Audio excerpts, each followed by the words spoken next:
Tara at samahan nyo ako, welcome maglibot dito sa the viewing point at Dubai Creek Harbor. Siyempre hindi lang ito basta trip, okay? Pag-uusapan din natin dito yung mga ibang bagay. Basta mga ibang bagay. So panoorin mo na lang, panoorin mo hanggang dulo, baka intro ka lang So 9 minutes na naman to. Kung busy ka ngayon, panoorin mo mamaya kapag wala ka nang ginagawa.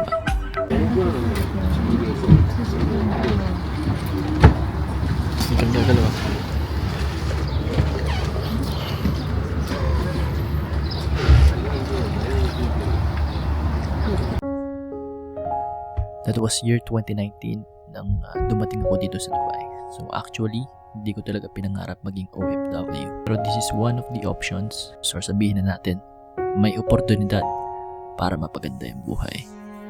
Di ba?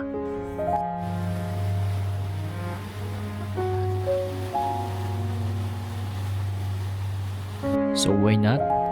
And yeah, here I am. Kaya't samahan niyo ako sa mga kaganapan ng buhay ko.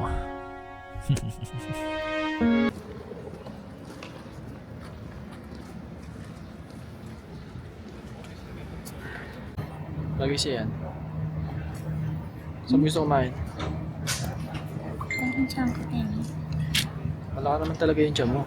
Ituloy na natin ang kwento. So after few months, sabihin na natin year 2020, biglang nagka-pandemic. COVID hits. So kabago-bago ko pa lang dito sa Dubai. And ilang months pa lang ako nagtatrabaho. Nakakaba that time syempre. Bukod sa baka tamaan ka ng sakit, pwede ka rin mawala ng trabaho. Kasi buong mundo tinamaan ng pandemic. Maraming kumpanya ang nagkika-host or nahirapan kumita. May mga nagsara, pero thankfully, nakaraos pa din. Lakad lang hanggat may lupa, langoy lang hanggat may dagat. Mga tropa natin, bakit ka na suit natin eh. Yun yung hinahanap na sombrero, Penny, yung gano'n mo. Hindi ka naman magpapak eh. Yung buo, picture mo kayo. Isa itong isa. Pero yung gusto ko pag magkagala tayo. May ganun akong sombrero. Pag tag-init, pwede yun. Pwede may naman tayo umakit doon.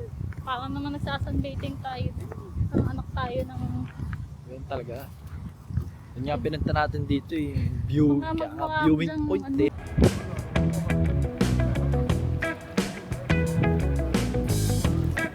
Moving forward, ang tanda ko na. Pawala na ako sa kalendaryo. Anyway, wala naman tayong magagawa. Ang oras umaanda. Kaya ikaw, kung may relo ka dyan, tanggalin mo na yung battery. Hindi, joke lang. Sabi nila, kung may gusto kang gawin sa buhay mo, gawin mo na. Kung may gusto kang puntahan, puntahan mo na. Pero syempre may mga bagay talagang humahat lang para magawa natin yung mga bagay na gusto natin.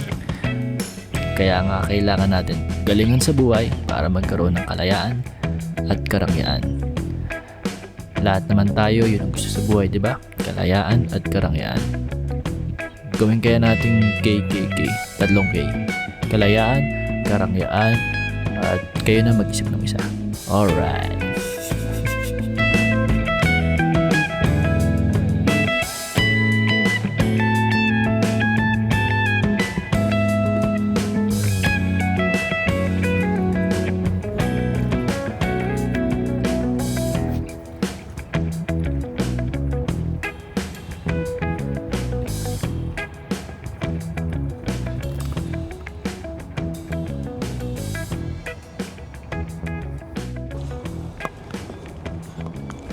May basaran din ako nakita.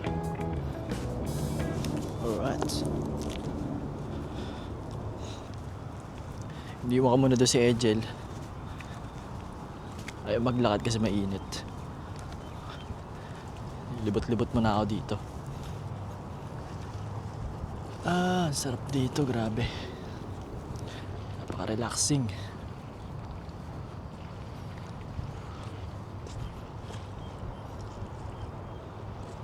Tapos wala pa masyadong tao.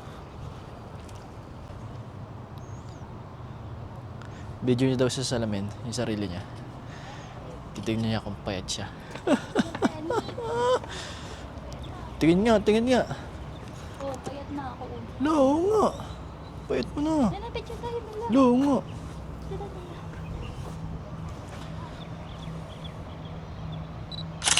Sige lang, maglakad ka dyan.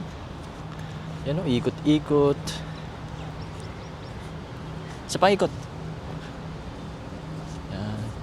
Isa pa, pabaliktad naman. Yan. Ayos, uto-uto. Tingnan natin yung mapa. You are here. Saan na yun?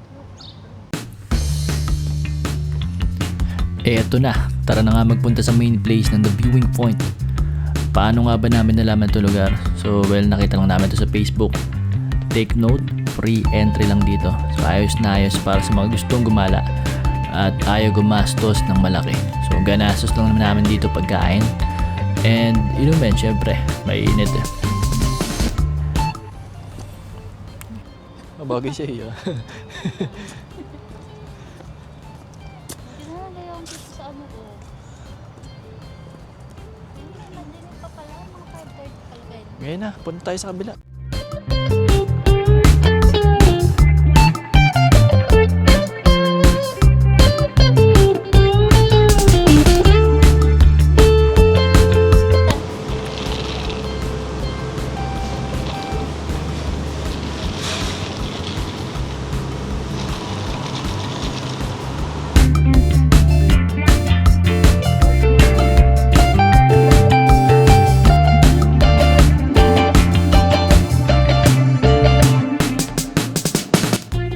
May palaro nga pala ako para sa inyo.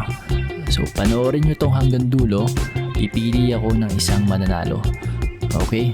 So just make sure na nakasubscribe, naka-like, and naka-share or na-share nyo itong video. Tapos i-comment nyo lang sa baba. Ano ang isa sa mga hawak ni Ejel bukod sa cellphone? Pwede yung Tagalog or English. Comment nyo lang sa baba. Yun lang, napakasimple. Then pipili ako ng winner. Kaya panoorin mo to hanggang dulo at i-comment mo na sagot. So paano?